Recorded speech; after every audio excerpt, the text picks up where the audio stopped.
Hello students, जैसा कि हमने कल थर्ड चैप्टर कंप्लीट किया था, आज हम फोर्थ चैप्टर स्टार्ट करने जा रहे हैं, जो है आपका एनिमल किंगडम।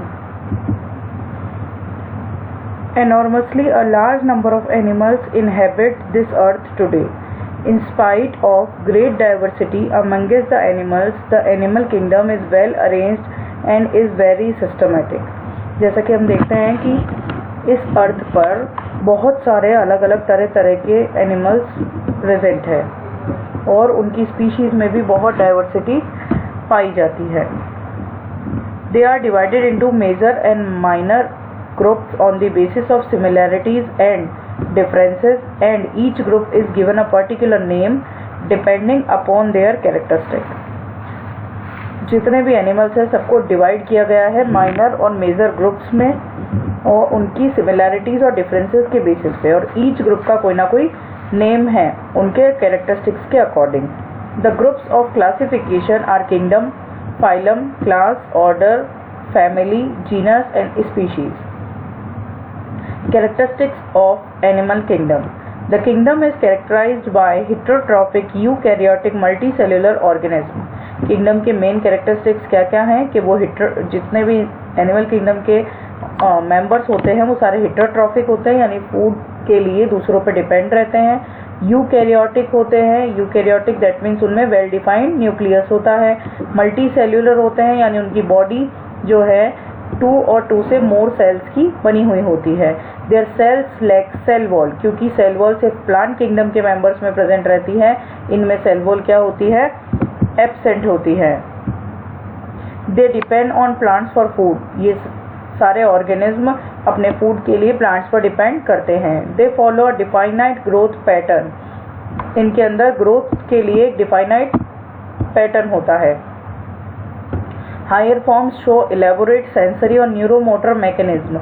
हाई फॉर्म्स या जो हायर एनिमल्स हैं उनके अंदर सेंसरी और न्यूरोमोटर मैकेनिज्म होती है, यानी उनके अंदर बहुत ज़्यादा सेंसेस जो हैं वो डेवलप्ड होते हैं। Most of them are capable of locomotion, almost सारे एनिमल्स लोकोमोशन में कैपेबल होते हैं। Reproduction mostly sexual followed by embryological development, इनका जो रिप्रोडक्शन होता है वो सेक्सुअल होता है मोस्टली, और रिप्रोडक्शन के बाद जो डेवलपमेंट है वो एम्ब्रियोलॉजिकल डेवलपमेंट होता है, मतलब एम्ब्रियो से आगे पूरे बेबी का डेवलपमेंट होता है। Basis of classification. The features which are common to various individuals are used as basis for their classification.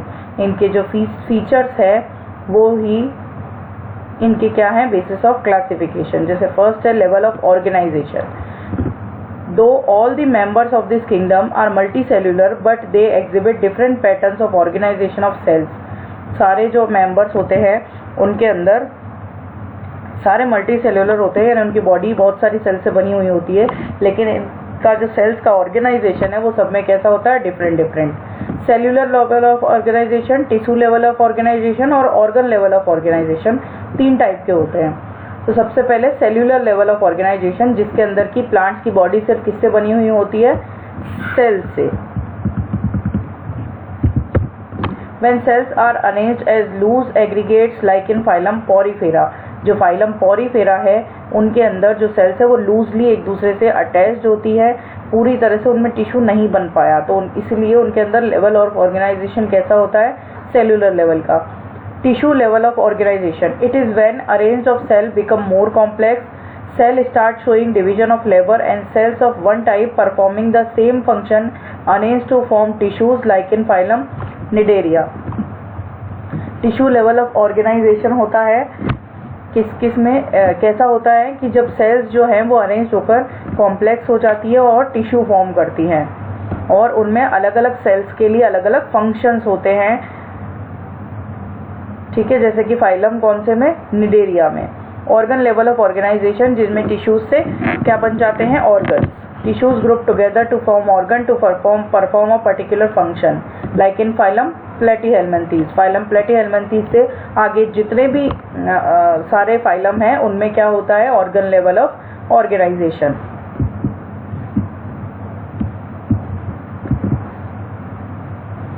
ये देखो अब ये सबसे पहले एटम्स है, फिर ये तो ये किस टाइप का है, केमिकल लेवल जिसके अंदर मॉलिक्यूल्स बने, फिर सेल बनी। सेकंड होता है सेल्यूलर लेवल जिनके अंदर सेल्स बनी। थर्ड होता है ये टिश्यू लेवल जिसमें इन्हीं सेल्स को कंबाइन करके क्या बन गया, टिश्यू।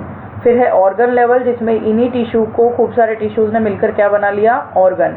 फिर ऑर्गन सिस्टम, ये इनमें खूब सारे ऑर्गन मिलकर के क्या बना रहे हैं, ऑर्गन सिस्टम। और फिर ऑर्गेनिज्म लेवल यानी पूरा ऑर्गेनिज्म बन गया। ये अलग अलग लेवल ऑफ ऑर्गेनाइजेशन होते हैं।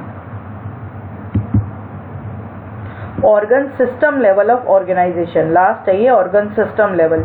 It is when organs associate to form functional system. जैसे हमारी बॉडी में एक डाइजेस्टिव सिस्टम है जो अलग अलग बहुत सारे ऑर्गन से मिलकर बना है, जिसके अंदर अलग अलग ऑर्गन्स हैं, जैसे स्टमक है, ईसोफेगस है, इंटेस्टाइन्स है, लिवर है। ये सारे अलग अलग ऑर्गन्स हैं जो कि एसोसिएट होकर एक सिस्टम बना रहे हैं जिसे कहा जाता है डाइजेस्टिव सिस्टम। और ये इस टाइप का ऑर्गेनाइजेशन कैसा होता है, organ system level of organisation. Each system is concern with a specific physiological function. Each system का एक स्पेशल फिजियोलॉजिकल सिस्टम फंक्शन होता है, like digestive and circulatory system in arthropods and annelids. Circulatory system, it can be of two type. Circulatory system जो है वो two types का हो सकता है, ओपन टाइप और close type. Open type, in this blood is pumped out of the heart and cells and tissues are bathed in it like in arthropod। Open type में क्या होता है कि जो ब्लड है वो हार्ट से पंप आउट हो जाता है और सेल्स और टिश्यू उसमें ही प्रेजेंट होते हैं जैसा कि आर्थ्रोपोड्स में होता है। Close type, in this blood is circulated through arteries, veins and capillaries to the body like in Annelida and Mollusca. जो आर्थ्रोपोडा तक के फाइलम है उन सब में ओपन टाइप का ब्लड सर्कुलेटरी सिस्टम होता है। उनमें कोई भी ट्यूब लाइक स्ट्रक्चर या आर्टरीज और वेन्स नहीं होती है ब्लड के फ्लो के लिए या एक सेल से दूसरी सेल तक पहुंचाने के लिए, लेकिन क्लोज टाइप सिस्टम में आर्टरीज और वेन्स होती है जिनमें ब्लड फ्लो होता है। जैसे यहाँ डायग्राम दे रखे हैं, ये मेंटिस का डायग्राम है जिसके अंदर की क्या होता है, यह ग्रास हॉपर का डायग्राम है जिसके अंदर open type blood circulatory system होता है। और ये यहाँ पे एक और डायग्राम दे रखा है अर्थवर्म का जिसके अंदर कैसा सिस्टम होता है, क्लोज्ड ब्लड सर्कुलेटरी सिस्टम होता है। इनमें आर्टरीज और वेन्स होती हैं जिनके अंदर ब्लड फ्लो होता है। इसमें ओपन टाइप का होता है जिसके अंदर की ये बॉडी सेल्स है और ये डिस्ट्रीब्यूटिंग वेसल्स है। इसमें फ्रीली ब्लड जो है फ्लो होता रहता है बॉडी की सेल्स में। नेक्स्ट है digestive tract, it can be complete और incomplete. Incomplete like in platyhelminthes and Cnidaria, only a single opening is present to the outside of body that serve as both mouth as anus। मतलब प्लेटीहेलमिंथेस और Cnidaria phylum तक जितने भी members है सब में क्या होता है, दोनों ओपनिंग नहीं होती माउथ और एनस, सिर्फ एक ही सिंगल ओपनिंग होती है जो कि माउथ का भी फंक्शन करती है और एनस का भी। Complete, it has two different openings mouth और anus like in mollusca and arthropoda. और उसके बाद के सारे फाइलम्स जैसे कि ये है माउथ, ये है एनस, ये कंप्लीट डाइजेस्टिव ट्रैक्ट का है। यानी जैसे हमारी बॉडी में भी क्या होता है, माउथ और एनस दोनों है। एलिमेंट्री कैनाल माउथ से स्टार्ट होकर एनस पे खत्म होती है, तो हमारे अंदर डाइजेस्टिव ट्रैक्ट कंप्लीट है। ये कंप्लीट का डायग्राम। इनकम्प्लीट का डायग्राम सिर्फ सिंगल ओपनिंग है। इसी से ज़्यादातर ये एक्वेटिक ऑर्गेनिज्म में होता है कि एक ही ओपनिंग है, इसी से वाटर एंटर करता है, इसी से बाहर निकल जाता है और वाटर के थ्रू जो ऑर्गेनिज्म है वो अपना फूड ले लेते हैं। Symmetry, it refers to the division of body into equal parts by planes. ये डिवीजन ऐसा डिवीजन है बॉडी का जिससे कि बॉडी जो है वो टू इक्वल पार्ट्स में डिवाइडेड हो जाती है। It is of following types, जैसे asymmetry, any plane that passes through the centre does not divide the animal in equal halfs like sponges. Sponges के अंदर किसी टाइप की कोई सिमेट्री नहीं होती, उन्हें किसी भी प्लेन से कट करो।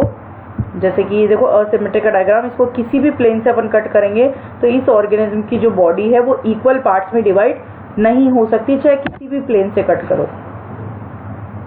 तो ये कैसे हैं, असिमेट्रिकल। नेक्स्ट है radial symmetry, any plane passing through the central axis of body divides the organism into two identical halves like in phylum Cnidaria, Ctenophora और इकाइनोडर्मेटा। इन तीनों फाइलम्स में रेडियल सिमेट्री होती है, जैसे कि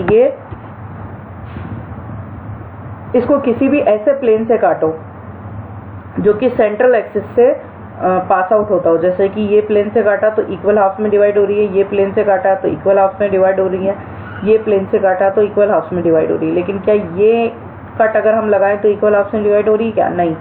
ये कट लगाएं तो हो रही है क्या? नहीं। तो इस टाइप की सिमेट्री होती है radial symmetry. Bilateral symmetry, it is the type of symmetry in which body can divided into two identical half only one plane, like in phylum Annelida, Arthropoda and other higher phyla. Bilateral symmetry में सिर्फ एक single plane से, जैसे ये human being का example दे रखा है, सिर्फ एक सिंगल प्लेन जो सेंट्रल एक्सिस से गुजर रहा है उससे कट करेंगे तो बॉडी इक्वल हाफ्स में डिवाइड होगी। बाकी उसके अलावा कहीं से भी कट करो बॉडी इक्वल हाफ्स में डिवाइड नहीं होगी। ठीक है, तो ये हमने पढ़े टाइप्स ऑफ सिमेट्री। 3 टाइप्स की थी। असिमेट्रिकल, जिनमें कोई सिमेट्री होती ही नहीं है, तो ये पॉलीफेरा स्पॉन्जेस होते हैं इनमें ज़्यादातर। रेडियल सिमेट्री, जिसमें 3-4 फाइलम आते हैं। और ये क्या है? बायलैटरल सिमेट्री, जिसमें मोस्टली फाइलम आते हैं, जैसे एनालिडा, आर्थ्रोपोडा और अदर जैसे ह्यूमन बींग्स भी किस में आते हैं? बायलैटरल सिमेट्री में। आज के लिए इतना ही, बाकी हम पढ़ेंगे कल।